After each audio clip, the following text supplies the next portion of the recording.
I know not whether laws be right, or whether laws be wrong. All that we know who lie in jail is that the wall is strong, and that each day is like a year whose days are long. But this I know, that every law that man hath made for man, since first man took his brother's life, and the sad world began, but straws the wheat, and saves the chaff with a most evil fan. This too I know, and wise it were if each could know the same, that every prison that men build is built with bricks of shame, and bound with bars, lest Christ should see how men their brothers maim. With bars they blur the gracious moon, and blind the goodly sun, and they do well to hide their hell, for in it things are done that Son of God nor Son of Man ever should look upon. The vilest deeds, like poison weeds, bloom well in prison air. It is only what is good in man that wastes and withers there.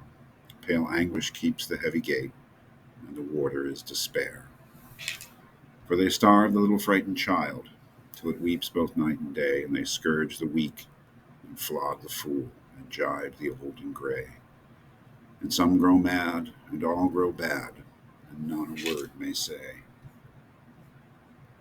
Each narrow cell in which we dwell is a foul and dark latrine, and the fetid breath of living death chokes up each grated screen, and all but lust is turned to dust in humanity's machine.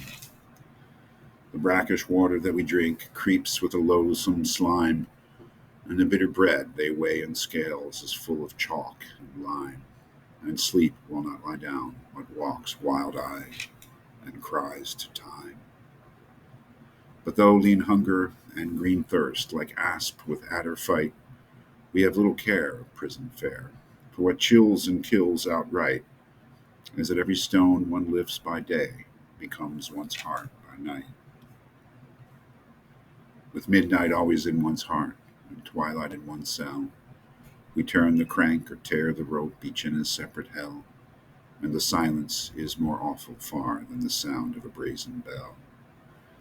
And never a human voice comes near to speak a gentle word, and the eye that watches through the door is pitiless and hard, and by all forgot we rot and rot, with soul and body marred.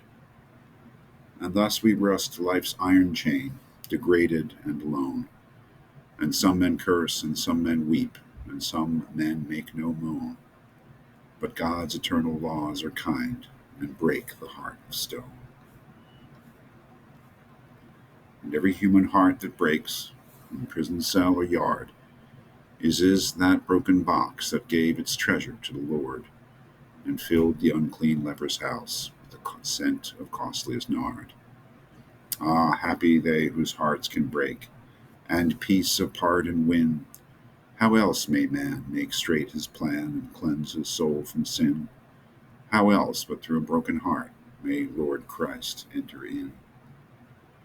And he of the swollen purple throat, and the stark and staring eyes, waits for the holy hands that took the thief to paradise. And a broken and a contrite heart the Lord will not despise. The man in red who reads the law gave him 3 weeks of life, 3 little weeks in which to heal his soul of his soul's strife, and cleanse from every blot of blood the hand that held the knife. And with tears of blood he cleansed the hand that held the steel. For only blood can wipe out blood, and only tears can heal. And the crimson stain that was of Cain became Christ's snow-white seal.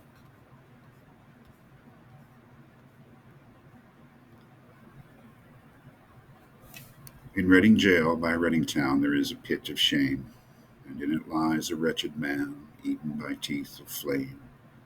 In a burning winding sheet he lies, and his grave has got no name. And there, till Christ call forth the dead, in silence let him lie. No need to waste the foolish tear, or heave the windy sigh. The man had killed the thing he loved, and so he had to die. And all men kill the thing they love. By all let this be heard. Some do it with a bitter look, some with a flattering word. The coward does it with a kiss, the brave man with a sword.